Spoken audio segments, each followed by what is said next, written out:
Hey, what's going on, guys? Ron Turkey here. Welcome back to the channel. Today I've got a frog deck to show you guys because if you're anything like me, when you were getting into the game, you probably saw a lot of the frog cards and loved the art, thought it was going to be like a cool tribal theme or something, and was like, man, I want to make a frog deck. And then when you started getting into it, you kind of realized that a lot of the frogs was kind of weren't so good or didn't have much synergy with other things in the game, and were kind of just a mess altogether, and you didn't really know what to do with it. Well, I've put a lot of time and thought into this, and I think I've got a really solid one going with Battlemage right now, calling it Battle Frog. So let's get into it, right? We got Battlemage as our avatar. He's got tap, player draw a site. Love to see that. And whenever Battlemage attacks and kills an enemy, you may draw a spell. So ordinarily, that ability wouldn't be very good because how often are you attacking with your avatar?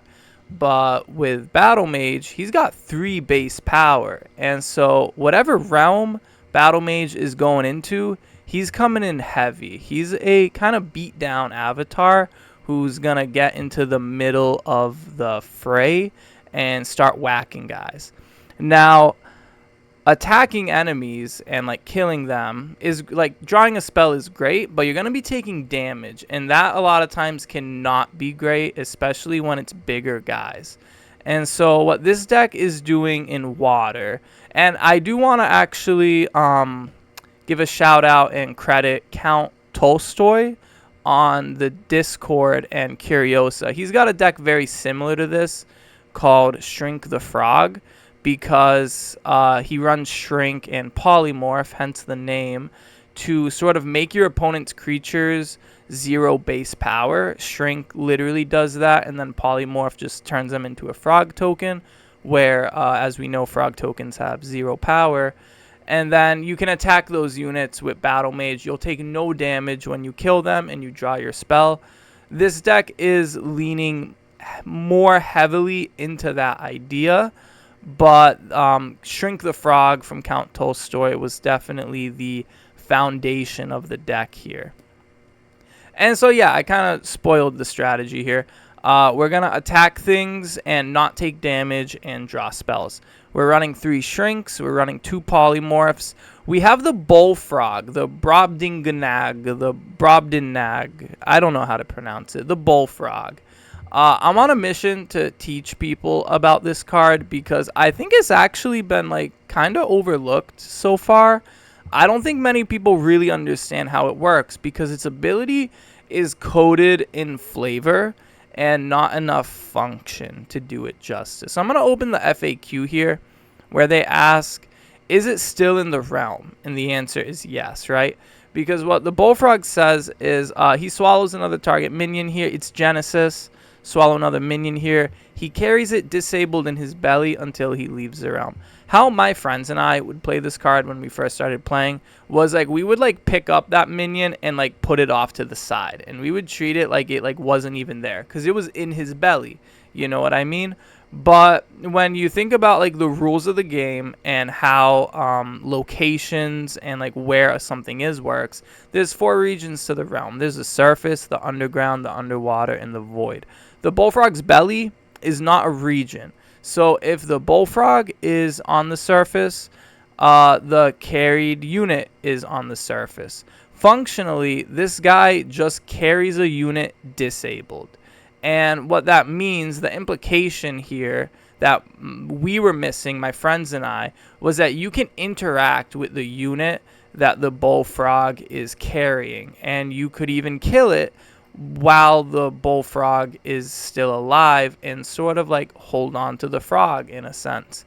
That's why he's in this Battlemage deck, because essentially you get to disable a minion with the Bullfrog. You get a 3 power minion for 3 mana who's going to come down and disable something indefinitely. And Battlemage is then just going to attack it and kill it, draw a spell, and you get this nice 3 power minion left over that you can use to maybe block with or just move on to push damage. Is very good in this kind of strategy. On top of that, we have Iron Shackles, which is going to be very similar to the Bullfrog. You conjure it to a target enemy minion, and it's disabled. The downside to the shackles is that you're not getting a 3-power body, but the upside is that you can disable an enemy anywhere, or at least anywhere that you can target it, whereas the bullfrog is going to have to come down on one of your sites. But in total, we've got, what is this, 6, 9, we have 11 ways to disable or just make 0 power of enemy minions that we can then move on to attack with the battle mage and kill them. I guess I didn't really actually mention this, but when you disable a minion and then that minion gets involved in combat somehow, it does not strike back. And that's why these cards are going to be good in this strategy, because battle mage will not take damage on the strike back because he's attacking a disabled minion. So you're going to get to kill something and draw your spell without having to pay the life toll for it. We're going into artifacts because a lot of battle mage decks can be kind of Voltron-y. Some of them are just more like straight minion, you know, like damage. We're going to get into that in like battle mage. But going over the artifacts, we have Crown of the Victor. This is very good with battle mage because you turn him into a 6-power unit. And like he's going to kill minions over the course of the game. So this comes down in like the mid game and you're just an absolute monster. Screaming Skull is maybe the most high performance card in the deck because whenever you're going to put it on Battle Mage, you're going to kill an enemy and then it untaps. So the thing about Battle Mage is it's a pretty fast deck. Even this version, that sounds like it could be a little control-y with how we're like killing our enemies' units, you know, disabling them and like shrinking them and drawing spells. You could see how that kind of sounds like a bit more of like the long game. And it's true that this deck is trying to be a bit slower than other Battle Mage decks, but it's still going to be relatively fast because the thing with Battle Mage is you need to put your opponent on Death's Door before you go to Death's Door, because once Battle Mage is on door, he is so much less of an avatar than all the others because you cannot attack a unit anymore. Like you cannot get involved in combat in any way because any damage will kill you. So Screaming Skull is very nice because while we're doing this little value plan of like making the most of Battle Mage's ability and like killing our units or killing the opponent's units and drawing spells, Screaming Skull is going to let us untap and then use Battle Mage's damage to actually push damage on the opponent as well. So the games in which you have the skull are going to be way different than the games you don't have the skull. Not that you need the skull, it's just a lot nicer when you have it. 2 Flaming Swords. I used to be kind of down on this card, but I've come around to it. I used to not like it just because it's like 4 power, or not 4 mana for only +1 power. But the Bearer's Strike splash damage to each other unit. And the great thing about it is with Battle Mage, if you're able to start attacking the enemy avatar, there's just no way that they can block you, because if they throw a unit to like chump block, the damage still splashes onto the enemy avatar, and it's like so brutal, and like there's no getting away from it unless the enemy avatar has like a blink or something. Like there are ways to like get away, but like never for good. Like you'll find a way, you know what I mean? So Flaming Sword is very good. 1 Rolling Boulder, because it's sometimes your opponent just plays their units in a funny way where you can just drop a boulder on one of your units, push it, and like kill 3 things or like 2 things and deal 4 to them. It's pretty crazy what this card is capable of. And we are running Plague of Frogs, and sometimes like that unassuming frog token is just hurling a boulder at you, and it's awesome. It's a great include. Going to the minions, so the Fellbog Frogs really are just here to be frogs. They don't offer as much to the deck as the Bullfrog and the Polymorph and the Plague and the Tadpole Pool. But they're like okay, you know, they come down on turn 2. They have 2 power. Their ability is unique. They leap entirely over adjacent sites. So it's as if they never entered that site. So you can get around certain things like Free City or mountain passes, and they can also use this ability on the defense now. So They're kind of better at blocking, and they can just be slippery and attack from angles that your opponent isn't able to defend. And then we got like Phase Assassin, Gyre, Hippogriffs. These are very just like a good aggressive package that you see a lot in the Air Fire Battlemage decks. They're just good 3-power minions who, you know, with charge, you're always going to be able to attack a site that turn and do damage. Phase Assassin, you put him in the void. He has stealth. He'll be able to deal damage. Can also be a good finisher. And then we've got Ruler of Thule. I've said this a lot, but this guy on the floor is a Petrosian Cavalry, and that's enough to see play in the Fire Battlemage decks. But on top of that, he makes your entire team Polar Bears, and he gives an Anthem to your entire team on the bottom and top edges. That will include Battlemage. And then we have one Self-Same Simulacrum to maybe just copy one of your opponent's big things. But sometimes you're able to copy Ruler of Thule, and it gets really crazy then. So again, Plague of Frogs is a frog card. It does have good synergy with the Ruler of Thule and the Boulder. The Shrinks, Blinks for mobility, and for grapple shots. This is like a vital card in Battlemage because you're able to just shoot it like on turn 3, go all the way to the opposing avatar, and just start like getting in there and hitting for damage. Can also be used to reposition. It's a great finisher, just an easy 4-of in a Battlemage deck. But then I have Twist of Fate, which going back to the Battlemage idea of like you always want to put your opponent to death's door before you. I mean, it doesn't every avatar, right? But it's really important with Battlemage.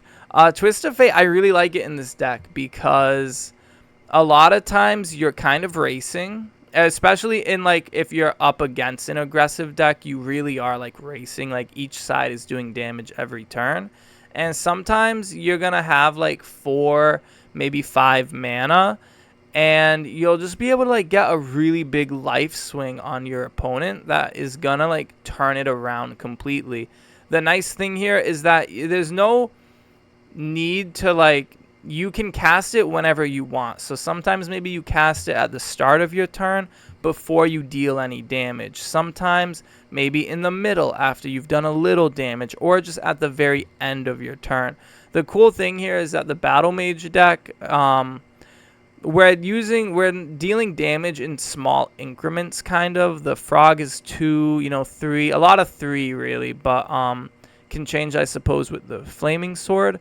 But it's not hard to, like, if this is in your hand and you're kind of losing the race, it's not hard to set it up on your turn that you'll be able to swing the life totals by 4 or 5. And that can really make the difference in a deck like this. So I do like it a lot. I always like to find a way to put in the tacky uniques. So I had the Doomsday Prophet in my Flamecaller deck. I had the Ulti Horror in my Spirits. And Twist of Fate is going in the Water Battlemage. I would give it a try, guys. And then going into the Atlas, it's just all water air. We have a bit more water than air because we have 2 spells in the spell book that want 3 water. We also have a Tadpole Pool, but there's no Imperial Roads, which are very popular in Battlemage.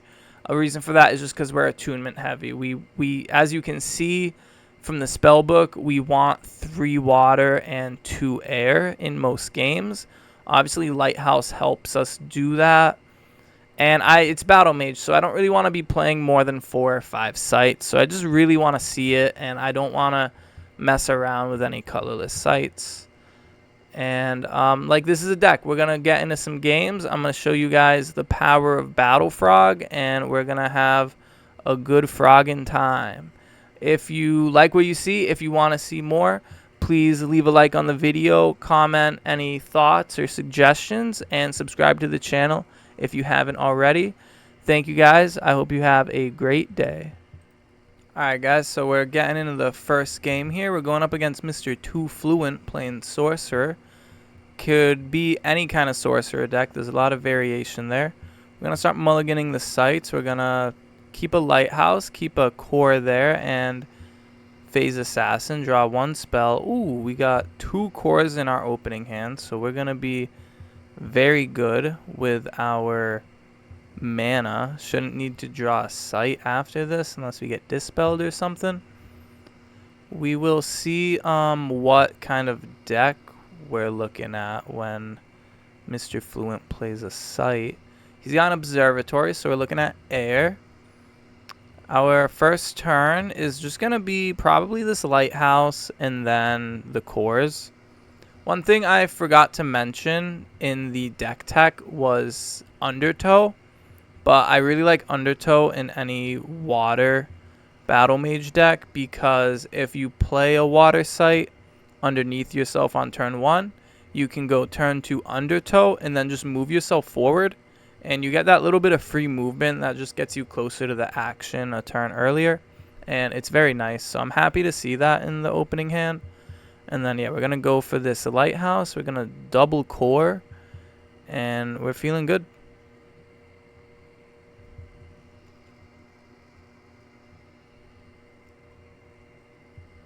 Opponent is drawing a spell for turn.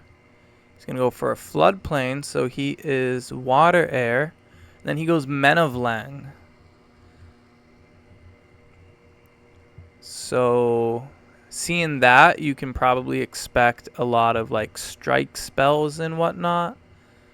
A kind of discard deck. Or just like strike synergy. We're doing the river. We see the Fellbog Frog. I will mulligan that because it's not turn 2 anymore. I know this is a frog deck, but the other frogs are just better. Unfortunately. Opponent's drawing the sight. He's going to go for the Undertow. So he's also rocking the Undertows. And he's going to push us back with his... Oh, I grapple shotted that last turn because I did not want him to grapple shot me. And so when Men of Lang strikes an avatar, he makes you discard. I didn't want to do that, so I just figured I would get that Men of Lang out of the way as soon as I could. Drawing a spell for turn, we see a Plague of Frogs. We're probably going to play this Undertow this turn. That'll keep us really nice with 5 mana and all the attunement we need. But it's about, like, what do I want to move with the Undertow? Do I move myself? Do I move that Albatross? I can't move Sorcerer. I decided for the Albatross. There's not too much difference in what I moved, but moving the Albatross, like, if I happen to draw another grapple shot, I now have line of sight on Sorcerer. But that could change, like, very easily with him just moving the Albatross. And then we're going to play that Void Assassin to the right of him in the Void. He's got Stealth. And now he plays a Sea Raider on this Undertow. So a very interesting type of water deck. We draw the Rolling Boulder. And now I wish I hadn't have moved that Albatross, because now I'm not able to play it on myself and tap. There's no way I can use it this turn, but I suppose... Well, first I'm going to attack and see if he wants to block. He could offer to give me the Albatross, and I would only take 1. I would get to draw a spell, or he could give me the Sea Raider, and I would take a bit more damage, but I'd be happy with either. He ends up taking the damage, and I'm going to play this Void Assassin down here, because if he attacks, it looks like he's ready to attack my Undertow, and I'm fully prepared to draw a sight next turn, play it under Void Assassin, and then cast the Rolling Boulder on him. Tap and shoot it forward and take out both of those minions. And I decided to keep the Phase Assassin back just because there's this Albatross on the field that I don't want. I don't want to lose the Phase Assassin for no reason. Sea Raider, he casts Fade on the Sea Raider. And I know there's been a lot of discussion about a little bit of discussion about Fade on the Discord recently. So he does that so that the Sea Raider can't be blocked. I don't know if I really love it though, because he doesn't get to cantrip when he casts it on his site, and even if I traded with even if I did block and traded with the Sea Raider, he would still get to mill me one and like maybe cast it. It was a hippogriff, so there is no, he didn't have the mana after casting Fade to cast my hippogriffs. And then he moves the albatross, which makes this rolling boulder play a lot worse. And now I've got this phase assassin like over to the left here, kind of out of the way, not doing anything. So really unfortunate. I draw Shrink. I could possibly shrink the Sea Raider and attack with the phase assassin and get a good block there. He ends up chumping with the albatross, which in hindsight he shouldn't have been able to do because phase assassin had stealth. Sometimes you catch things in these replays that like you don't catch live, but that's one of them. Regardless, I'm happy to like take the chump because I still have this phase assassin now, and I got a minion from him. Probably just not gonna cast anything this turn. I could shrink the Sea Raider so that he can't attack next turn, but I don't know. I really want to shrink when I'm in position to attack something. And right now we have 2 minions on board to his 1. We're up in life. There's no real need to do anything, so I just won't. Pass into the opponent. He's drawn spells. We'll see if he plays a site or taps for 1 more. And now he decides to trade the Sea Raider and the Phase Assassin. So he's going to get to see another card. He sees my Bullfrog, which is really messed up because that's my Bullfrog. And he goes and he plays it. He disables my Phase Assassin.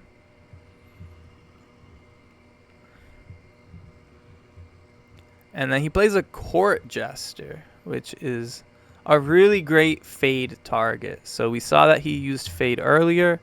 And then he moves it with the Cloud City. So at the end of his turn, I'm going to have to discard a random card.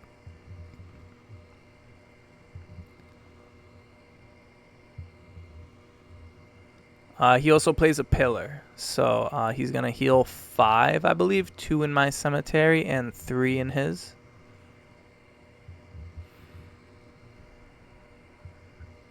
And I'm gonna roll a dice. 1, 2, 3, 4, 5, 6.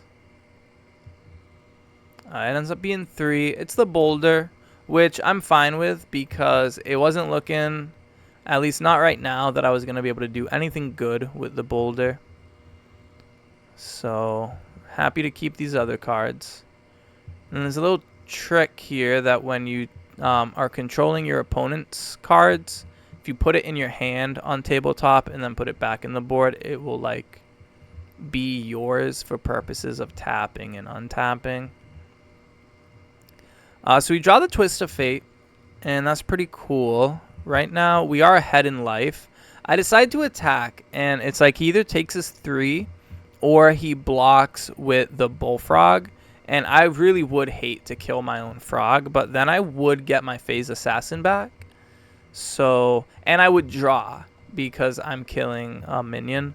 So I'm happy to get the kill if he wants to give it to me, but he doesn't, and he takes the damage. Probably the correct move. Although next turn now I'm in a position to shrink the frog and then attack it and get my Phase Assassin back. Regardless, he draws 2 this turn. I'm out of range of the Court Jester, and he plays a Hounds of Ondaros over my head. And that's a scary minion. 4 power, airborne, so I can't attack it. Then draw a spell. Polymorph is fantastic. Thing is, even if I were to shrink the Hounds, I would not be able to attack them because they're airborne. Polymorph will turn them into a frog, and frogs are not airborne. So I can't attack a polymorphed Hounds, and that I think is what I want to do. Still, he could choose to block with the Bullfrog, but I don't think there's a reason to do that. It's not like he's going to get those Hounds back after they've been polymorphed, and he would just be giving me the Phase Assassin back. So I'm going to attack the frog. He accepts. Draw a spell, and we see the Iron Shackles. So we're starting to draw into these like disablers, the the good cards that the deck wants. No real reason to use it yet. I'm already tapped, so I can't attack anything. I do believe even if I were to disable the Frog, he would still be carrying the Phase Assassin. And then opponent goes to 7 mana. He plays that color. And he's going to play a Chaos Twister. And he's going to target me, and the Phase Assassin goes with the Frog because it's being carried. It's on target, so both of these guys die. Rest in peace, Frog. And I take 3. And then he's going to play another Albatross. And move the Cloud City up and move the Court Jester to the right there. So now I'm in range again. So now I'm going to have to toss something. I'm going to use a D20 this time. 1 through 5, 6 through 10, etc. 6. So it's going to be that second card there. It's Plague of Frogs. A little unfortunate, but it's not like we have the cards that we want Plague with, so it's honestly one of the better things I could have discarded in this hand. I'm going to draw a spell for turn. So Fluent didn't have to discard anything because he emptied his hand. That's why he moved the Court Jester there. I want to get rid of this Court Jester, so I will shackle the Albatross to attack the Jester. I will take 1 from this. That's fine. But if I hadn't of shackled the Albatross, he would have just been able to block the attack with the Albatross, and I wasn't having any of that. So we do that, and we have this Albatross now. Like, I can attack it next turn. We also draw Crown of the Victor now, so I'll be able to put that on Battlemage and swing for a lot more. We need to start finding some minions or a Screaming Skull. Right now we're doing a really good job. We have a really healthy hand, and we're killing his minions, but we need to start pushing damage. We do have this Twist of Fate, though, so I'm totally cool if we're going to take a little bit of damage in the upcoming turns because I can turn it around, essentially. Speaking of, he drowned the Shackles, and now he's attacking me for 1 with the Albatross. I'm going to untap, draw a spell. The Frog there is great. I can disable the Albatross. And I can even blink over there and attack it this turn. Additionally, I could just attack the Floodplain, get 3 damage, and like maybe have the Frog attack it on the next turn. I never really like doing that because there's always the chance that Frog really puts a target on his head once he swallows your opponent's things. So I like to just kill it the turn it comes down. We draw 2 there, 1 for the kill trigger and 1 for the blink. We see Screaming Skull, and we love that. Alright, so he is cycling a blink. It's 12 to 13 right now. Keeping an eye on the life totals. And he's going Chaos Twister again. He's targeting my Frog. It's on target, so I'm going to go to 9. Now, this is perfect. I'm totally okay with this. Even though it sucks that my Frog is dead, now I'm losing the life total race. And I have 4 mana for this Twist of Fate. And I love being able to show off the fun cards. So I could like play the Crown, make Battlemage 6 damage, attack for 6, put him to, what would that be, 7? But a Twist of Fate for 4 will put him to 9, me at 13, and then a normal attack will put him to 6. So it's just going to be 1 more total damage this turn, and I healed 4. So in a much more comfortable position, 7 life ahead of the opponent. Now that he's at 6, I can Crown a Victor next turn, and any attack from Battlemage will be threatening Door. So that will be something that he has to consider from here on out.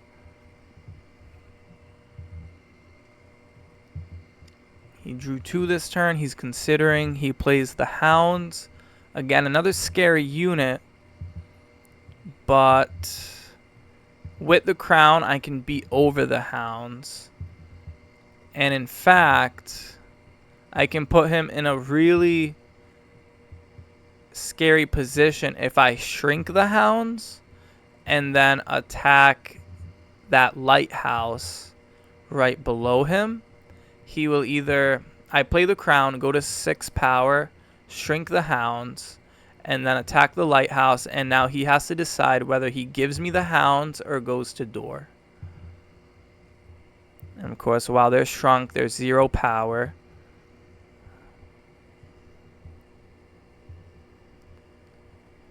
So he thinks about it for a minute, and then he gives me the hounds.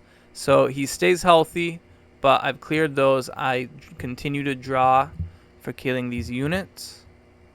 And Flaming Sword is fantastic because now if I attack Sorcerer next turn, he won't be able to block in any way. So that was just an amazing top deck. And then with the grapple shot and the blink and the hippogriffs, I mean, we have so many ways to close the game out from here. And we have 13 life, and there's no threats on board. So feeling really good here. Opponent is thinking about what to do.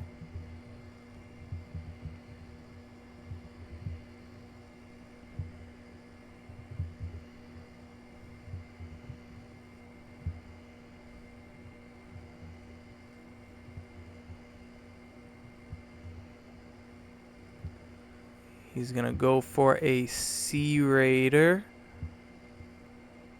Sea Raider grapple shot. Put me to 10. Sure thing.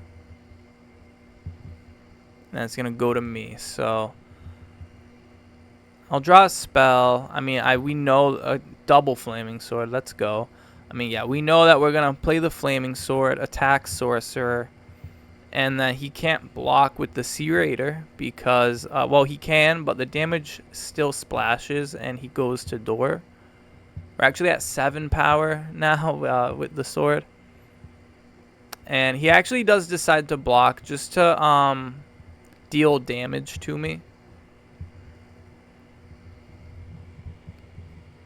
But now he needs to get away from me. But I can chase with blink and grapple shot.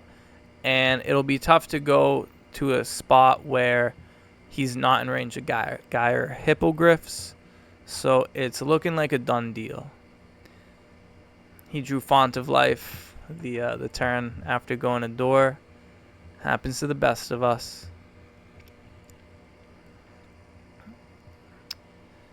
And yeah, he has no real... So he attempts to drown my sword, which actually would get him out of it, but then his site is Pillar of Zero, so we're actually not on a water site and he can't submerge my sword. So once we come to that realization, the game is pretty much sealed. And I show my hand, show him the finishers, and GG. Alright, so again in a game 2 here, we are looking at a Battlemage mirror. Looks like we're contemplating this Phase Assassin. We are mulliganing an Atlantean Fae. I forget what the other one was. Contemplating this tower. And we're going to full mull. I do like to look for water sites early just because I really like that water, the undertow plan. We end up just doing a full mull. We say, nah, all of this is bad. And then, unfortunately, the only water site we see is Undertow. So now we're going to be playing a land site underneath ourselves, and we're not going to be able to do anything with Undertow. That's a bit unfortunate. Unless we draw a floodplain off the top? No, just a river. Okay, well, regardless, we're going to play an Autumn River here. We're kind of playing on the back row because we see this Ruler of Thule. And then we see Self-Same on top. So you already know what the deal is, right? Like, we're going Ruler of Thule. We're going Self-Same. We're doubling up. Just got to see a Plague of Frogs. And then they go Desert. We're going to untap, draw Spell. We see the Self-Same. Just gonna play. Mountain Pass is like pretty good. It's nice and like defensive, you know. Minions, if we have a minion there, no one else is entering. This is looking like a Fire Air Battlemage, so we're you know, opposites. Fire Air versus Fire Water. We don't have the mana for those hippogriffs. We can't even play the frog just to have a blocker because if we wanted to play the frog, we would have had to play the undertow this turn. And then they go for the hippogriffs. So we are going to take 3, but that gives us a nice target for the frog next turn. We should probably draw a... Okay, we're going to draw a site. I think it could be either or. We're going to want to see 3 water at some point, so we might need another site. Right now we're at 2 water, 2 air. We do drop Plague of Frogs, and that's going to couple very nicely with the Ruler. Like, wow, this is an amazing hand, right? Ruler, Thule, Self-Same, Plague of Frogs. Yeah, we're going to swallow the Griffs with the Bullfrog. And now, actually, this is what's sad is had we played the Undertow last turn, we could have just played the Bullfrog this turn, been untapped, and then attack the Griffs. But the issue is we did not have the 2 water necessary to cast the frog. So now we had to tap first to play a site. And now we risk losing this frog. And that's what's going to happen. He's going to grapple shot to it. And that's going to free up the Griffs. And we're going to take 3. So a bit of a poor site management at the start here, where we should have gone for 2 water to begin with. A good top deck, though, with the Shackles is going to save us a bit. We're going to get to kill those Griffs, draw a spell. We do have this Battle Mage now, like, in our business. And drawing Flaming Sword is kind of good in the Battle Mage mirror because you're just more powerful than they are. But then, oh, man, dude, we're just, like, taking 6 here. And we're kind of getting run down a bit. Screaming Skull is nice, so I can't attack the Hippogriffs because they're airborne. I could like trade my Hippogriffs. That might be the play. I don't love it because I'm still gonna take 3 from Battle Mage next turn, but it's better than taking 6. And then yeah, we're just gonna tap to draw a site, and that's never where you want to be with Battle Mage. Thankfully, we see a water site, and it's Tadpole Pool, too, so even more tokens coming down. But that will give us the 3 for the Plague of Frogs. So, yeah, we take 3. We're at 5. It's like, do I play a site? What do I do here? I could, like, I play a site, and then I go Ruler of Thule and Plague of Frogs. That doesn't sound bad. If only the frogs had charge like Ruler does. So yeah, we're gonna play the Tadpole Pool, play this Plague, amazing edit, all the frogs right there, and then Ruler of Thule. We're gonna charge in for 3 there, and we're gonna just hope that he can't kill the Ruler.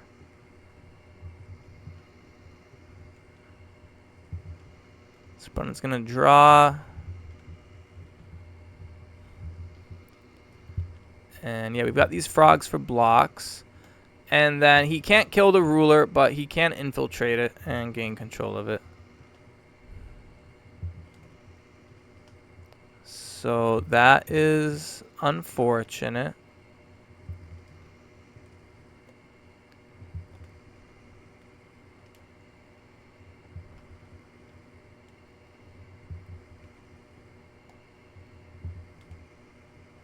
There was a lot of mishap in that last turn that I happened to cut. At this point, he infiltrated my Ruler and then attacked Undertow and put me to 2.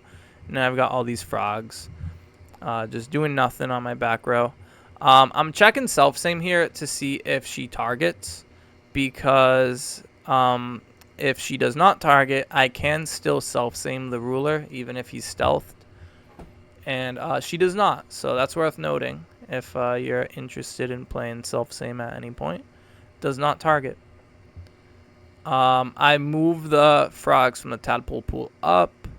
I clone Ruler of Thule. And now my frogs can start attacking.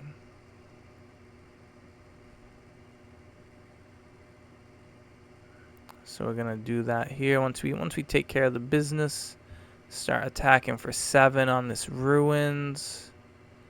Unfortunately, Battlemage can't.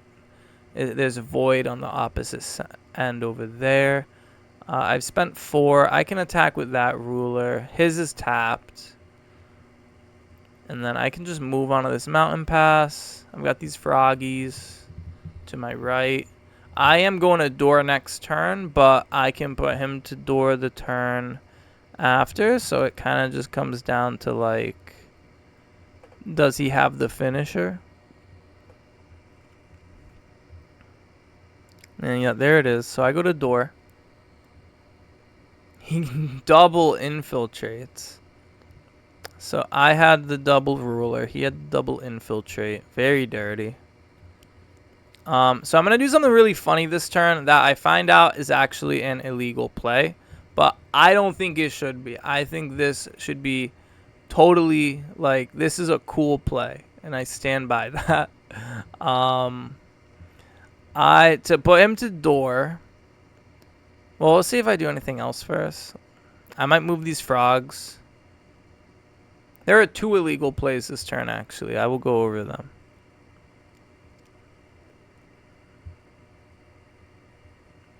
Yeah, so I'm trying to, like, figure out, like, what can I do. Like, I'm at door. I'm kind of getting cornered. I suppose I'm safe in this tadpole pool.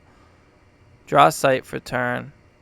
I'm immediately going to move into the pool and move my frogs out. So illegal play number 1 is I shouldn't be able to move 2 frogs into the mountain pass.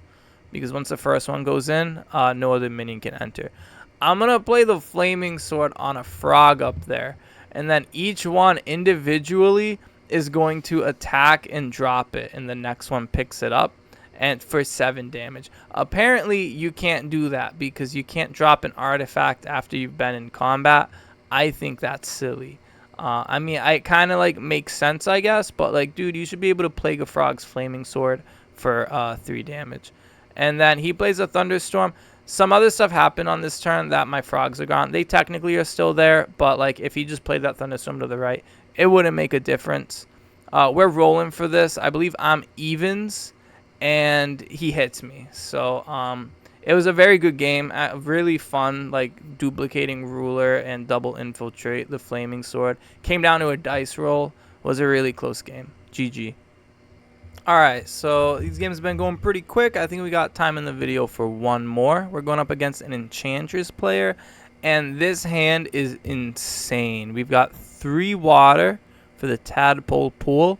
We've got Ruler of Thule and Self-Same.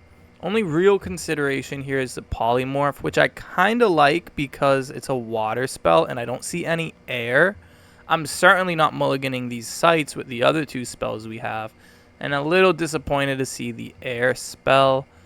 But, you know, maybe we can get there. Like, you know, we might draw 1 or 2 more sites throughout the game. So, I certainly would like to see air at some point here. But, like, man, this can be such a devastating hand.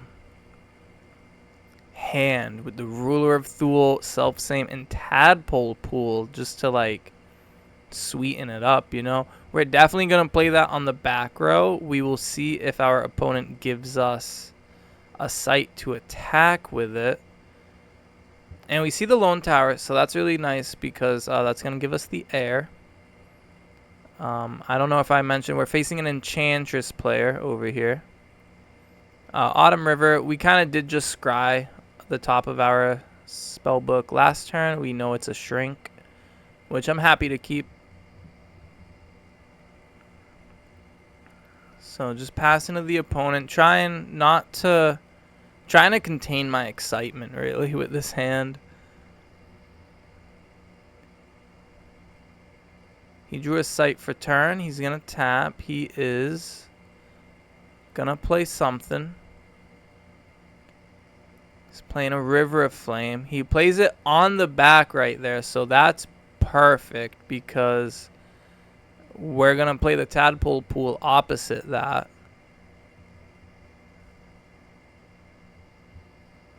We draw the Shrink. Play Tadpole Pool. Make our Froggies. The green one is the tank. The red one is the assassin. And we didn't get a blue one, but the blue one's the mage. That's how I like to sort the tokens. And then we're just going to pass. Contemplating like a grapple shot to the Enchantress, but I'm kind of like, I want to play this site because I need 4 mana for these rulers and self-sames. And then there's a wall of fire like right between us. And actually, you know, I think there's actually a void between us, so I can't even grapple shot. But I was thinking that at the time, just, you know, because I had 3 mana. Actually, I didn't even have air. I'm silly. Anyways.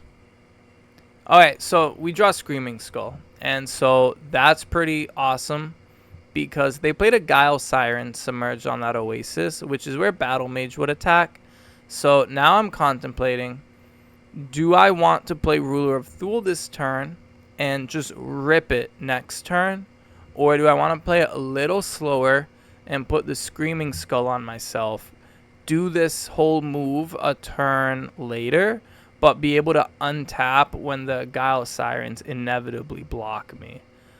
It's a real consideration, but I end up settling and just saying, with a hand like this, we just go like all out as quick as we can, and we're gonna play the Ruler of Thule. And then we're thinking where to play him, because now all of our back row sites are options, are like launch pads. And I decide to play him on the Tadpole Pool because he's safer from lightning bolts, even though the opponent isn't showing any air. Enchantress, there's no possible line of sight with 2 voids between us all. And like that River of Flame, you could maybe like Firebolts or something, but there's 2. I think Ruler of Thule is safest on the Tadpole Pool. And I don't even charge with him just because I don't want to give them a Firebolt or something. And I got these frogs up. And he plays a pirate ship. And that does scare me at first, and I kind of hesitate. But then I realize that River of Flame is not a water site. So pirate ship actually can't defend from this Tadpole Pool launch pad. But it will make me think about where I'm going to play this self-same. I'm going to draw a spell. Even if the pirate ship could block, I could still just send the frogs in first and like the rulers last, and sort of just get as much damage as I could get in before the rulers die. Yeah, I'm just trying to like make sure. This is where I realize that River of Flame is a land site and that pirate ship is no block. And that just green lights me. I'm like, okay, we're doing this. We're cloning the ruler. I'm going to go in first. I'm attacking for 5 here. He comes up with the sirens.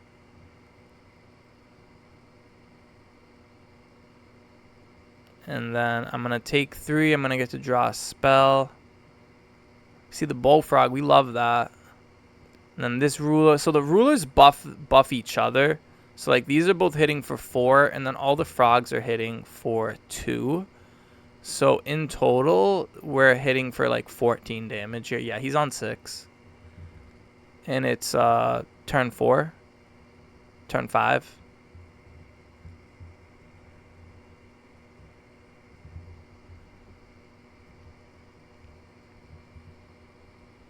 Yeah, this was just an absolutely, like, nuts hand.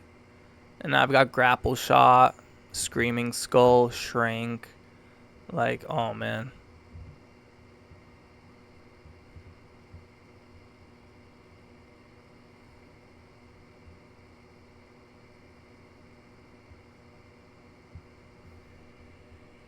So opponent is playing a desert. And he pings the site I'm on with the Ruler of Thule. And that definitely, yeah, okay, so, oh, that's a Phoenix. He goes for leap attack on the pirate ship after flooding the River of Flame, which is going to be able to take out the one ruler and all these frogs. And I knew something was up when he didn't just attack that ruler and then desert ping the frogs. I knew he was going to have something there. And then he animates, with the leap attack, he animates Wall of Fire to attack Ruler of Thule, who has 1 damage on him from the desert. So it's a very clean, he cleared it. And then is able to attack with the pirate ship because I'm on an oasis. Nevertheless, so I do take 5 there. But it's okay because I got Screaming Skull and I've got Shrink. So I'm able to shrink the pirate ship, attack it and kill it, and then untap with the skull. And then I'm able to attack him, or attack his undertow for another 3 and pass. He's now at 3. 1 more attack will put him to door. I have a blink, a grapple shot, and a phase assassin in hand to close out the game. I love seeing these bullfrogs, but like we just had such an insane start that we don't even need them.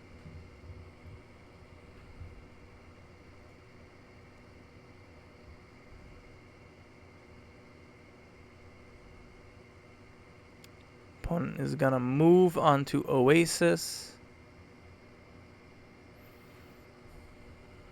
They're at 5 mana. They did kind of show us a Phoenix that last turn. And yeah, there it is. So the Phoenix is pretty good because it's not like I have a Flaming Sword. I can't beat over it. He can just block. And like, yeah, there's no sights right now. Even with Blink, there's no sights that I could attack that the Phoenix can't block. And it makes me think I have to grapple shot now. But I really don't want to because like grapple shot is such a good finisher for when they're on door. And the grapple shot is my entire turn. But there's no other way that I can deal 3 to him this turn. And that Phoenix damage will add up fast. I'm only at 12. Pirate ship swinging for 5 is a big deal. And then, so I do grapple shot. I put him to door. I'm untapped. I really can't do anything. I can, like, get a sight. Yeah. Realistically, getting to, like, more mana. My hand is full of 3s right now. So, you know, if I could, like, get to 5 or 6 mana, it'd be cool. But I'm really just looking for a way to end the game now.